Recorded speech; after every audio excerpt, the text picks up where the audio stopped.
बहुत सारे केसेस में अगर आपकी कुंडली के अंदर काल सर्प दोष है, आप सभी को पता होता है। जब भी मैं कंसल्टेशन लेता हूँ, हमारी कन्वर्सेशन चलती है, तो सामने वाले इंसान मुझे यही बात बोलते हैं कि जी हम पूजा करवा चुके हैं, लेकिन मुझे आज भी उनकी एनर्जी नेगेटिव रूप में दिखाई देती है कुंडली के अंदर। क्या रीजन है? काल सर्प दोष अगर आपकी कुंडली के अंदर है, तो ऐसा नहीं है कि जिंदगी में एक बार आपने पूजा करवा ली तो वो पूरी जिंदगी के लिए हट गया। नहीं, दीपावली की काली रात अमावस्या की सबसे बुरी रात होती है। उस समय काली शक्तियों का और एनर्जीज का बहुत तेजी से प्रवाह, बहुत हाई लेवल की एनर्जी से प्रवाह होता है। जो वो काली रात आती है, तो जितने भी अभिमंत्रित की हुई चीजें होती हैं, वो सारी की सारी डिस्ट्रॉय हो जाती हैं। तभी मैं अपने जेम्स एक्सपर्ट होने के नाते आपको ये चीज समझाता हूं कि जब मैं आपको सिद्ध करके कोई चीज दे रहा हूं तो उसके अंदर एनर्जी है, लेकिन दिवाली निकलने के बाद उसके अंदर से एनर्जी कहां गई?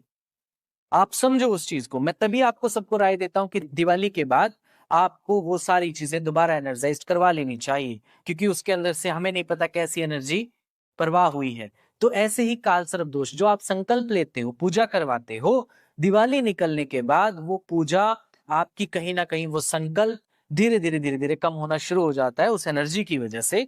तो वहां पर आपको दोबारा से पूजा करवानी चाहिए। या और अगर आप पूजा नहीं करवा सकते तो नाग नागिन का जोड़ा भगवान शिवलिंग पर अर्पण जरूर करें। और तीसरा, ओम रुद्राय नमः का जाप, महामृत्युंजय का मंत्र का जाप आपको डेली रूटीन में करना है। कि या आपको वहां पर राहु केतु को न्यूट्रलाइज कर लेना चाहिए, बिकॉज इसी की वजह से काल सर्प दोष लगता है। राहु केतु के उपाय, राहु केतु जो मैं हमेशा आपको बताता हूँ, आपको धारण करके रखना चाहिए। और तीन धातु जो आपकी कुंडली के अंदर अच्छे ग्रह, उससे रिलेटेड जो मेटल्स हैं, वो तीनों का कॉम्बिनेशन में बनवा के आप जॉइंट लॉकेट धारण करें। उससे भी आपको कहीं ना कहीं रिलीफ मिलेगा।